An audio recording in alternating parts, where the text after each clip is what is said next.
Set in 1933 Oklahoma during the terrible Dust Bowl time, Hold Your Breath shows us a lonely and lifeless land. Once full of green fields, it's now covered in dust, dry soil, and dangerous sandstorms. There is no more rain. Instead, strong winds and flying dirt have taken over, slowly destroying crops, animals, and people's hope. Most families have run away from the area, but some still live there, either because they are too poor to leave or because of memories they can't let go. One of them is Margaret, a tired mother trying to survive in a lonely farmhouse with her two daughters, Rose and Ollie. Her husband, Henry, has gone to another state to find work. He sends them money when he can, but it's not enough. Margaret won't leave the house because her youngest daughter, Ada, died from illness and is buried nearby. Losing Ada has broken her heart. She can't sleep without pills and often feels weak and confused.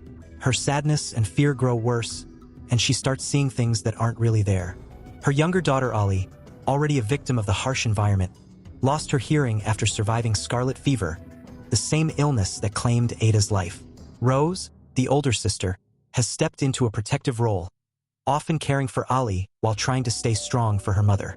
The family's only source of sustenance is their dwindling livestock, but with no grass to graze on, the animals are slowly starving. Their cow no longer produces milk, a grim sign of just how desperate things have become. The psychological toll is evident in Margaret's behavior. She avoids sleeping in the same room as her children due to her violent sleepwalking episodes. Rose has become wary of her mother, and tension quietly simmers beneath their every interaction.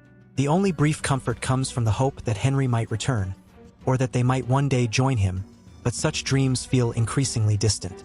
The community is small and broken. Margaret's sister Esther lives nearby with her own children, though she too is struggling. Her son Thomas is ill, and her spirit seems drained. The local town has a church, a few neighbors, and a doctor who gives Margaret pills for her insomnia. But there's little else. Everyone is barely hanging on, waiting for a miracle. As the dust thickens and hope thins, the film plants the seeds of unease, grief, isolation, and the fragile line between reality and delusion. And for Margaret, it's clear something far more terrifying than the storm is coming. Despite the unbearable heat and endless storms, life goes on in Margaret's household, but just barely. One night, in an attempt to distract her little sister Ollie, Rose reads to her from a book titled The Gray Man. It's a dark tale about a man who went mad, murdered his family, and set his home on fire, though he died in the flames. Legend says his ashes were scattered by the wind, and that anyone who inhales that dust risks becoming like him, violent and cursed. While it's just a story to Rose, Ollie is deeply disturbed. In her silence, she begins to fear the gray man might be real. That night, Ollie can't sleep. She asks Rose if their mother is also being controlled by the gray man. Ollie is scared because their mom has been acting strange, and it might not just be because she's sad.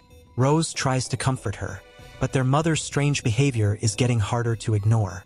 The next day, Margaret goes to visit her sister Esther. Esther's son, Thomas, has a bad cough. Esther looks tired, scared, and empty inside. She tells Margaret that she wants to leave with her kids. She had a scary dream and can't handle the sadness anymore. But Margaret tells her to wait until the dust storm is over. Later, the storm hits hard.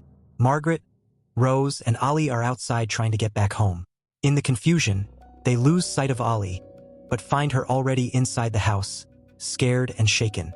Ollie uses sign language to say she's scared of the man. This makes Margaret feel worried. Later, Margaret finds out Rose has been reading the gray man's story to Ollie. She gets angry and takes the book away.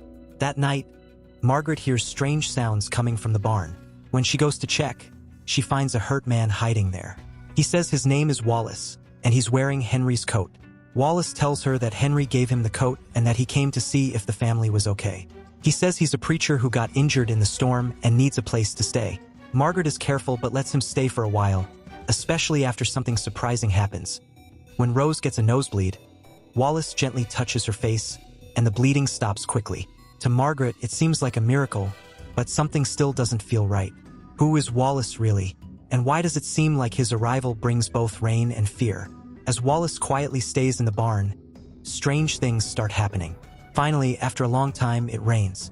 The kids are happy and play in the mud. Margaret starts thinking that maybe Wallace, who says he's a holy man, really did bring some kind of blessing. But her hope doesn't last long.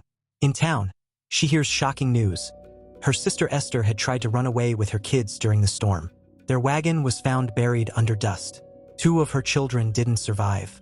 Only Esther and her son Thomas made it back. Barely alive, guilt consumes Margaret, who had earlier pleaded with Esther to stay. When Esther is brought home, covered in dirt and trauma, Margaret tries to comfort her, but Esther blames herself for the loss. Meanwhile, Margaret becomes increasingly cautious. Ali, through her gestures, keeps warning her about the man.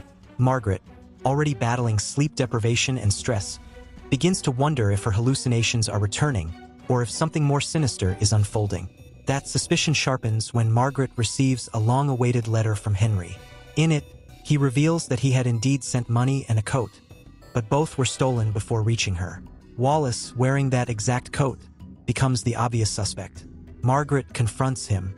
He tries to justify his actions, claiming he never meant harm and that the money is already gone. In a tense standoff, he grabs Ali, threatening her life to shield himself. Though eventually letting her go, Wallace burns the letter to eliminate the evidence. His charm crumbles, revealing the manipulative liar beneath. Yet Wallace isn't done. He insists that he is an angel sent to heal them, and warns Margaret that if she casts him out, Rose will fall ill again. This emotional manipulation only deepens Margaret's unraveling. She forces him out during another violent storm, despite knowing it may mean his death. As the storm rages outside, Margaret begins to believe the Gray Man legend might be true.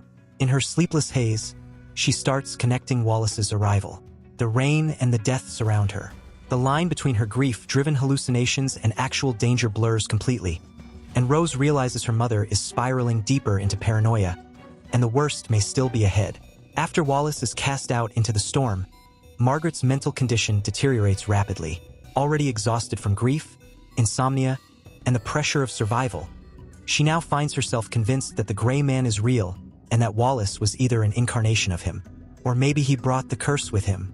Margaret stops taking her sleeping pills and starts seeing scary things that aren't real. She slowly loses touch with what's real and what's not.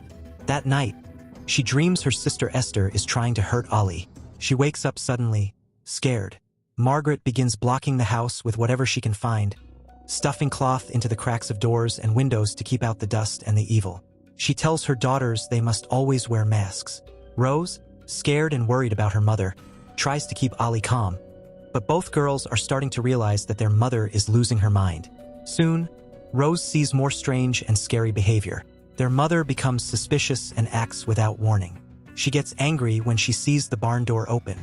She blames Rose, saying she put them all in danger by letting the cow out. A cow that now doesn't give milk anymore. They have no food left. One night, Margaret hears a sound outside. She takes a gun and goes to check. She says she saw someone watching them in the dark, but no one is really there. Rose starts to think something scary. Maybe Margaret is the one who caused the strange things like broken stuff, fires, and noises without knowing it. The ghost Margaret blames, the Gray Man, might just be her own growing madness. Later, Rose carefully talks to her mother, saying maybe all of this isn't caused by a ghost. But Margaret, confused, thinks Rose is someone else, Wallace. In a shocking moment, she almost shoots her own daughter, but stops herself just in time. Margaret then says she feels like the dust has made her sick, and that the Gray Man is now inside her. She believes the only way to save her daughters is to kill herself, and them too, before the madness takes over completely. Rose is terrified but stays calm. She pretends to agree with her mother, knowing that saying no might make things even worse. Just then, the town sheriff arrives to check on them. Sensing the threat to her daughters, he tries to intervene, but Margaret, paranoid and on edge, stabs him to death. Afterward, Margaret prepares to drug herself and her daughters to give them what she believes is a peaceful death. But Rose, understanding the gravity of the moment, lies, saying that Ali ran outside into the storm. Margaret rushes out, tying herself to a rope so she can find her way back. While she is outside, Rose makes a final, devastating choice. She cuts the rope. By the time the storm settles, Margaret is gone, likely dead, swallowed by the very dust she feared. We learn that Rose had hidden Ali safely in a cupboard. In the final scenes, the two sisters are shown riding a train, finally escaping the wasteland they once called home, possibly heading to their father in Philadelphia. The skies are clearer. There is greenery again, but peace remains distant. Rose stares silently out the window, consumed not by fear but by guilt.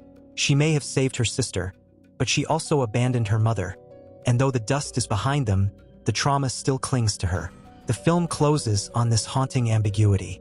Rose may have escaped the gray man, but will she ever escape the damage he left behind?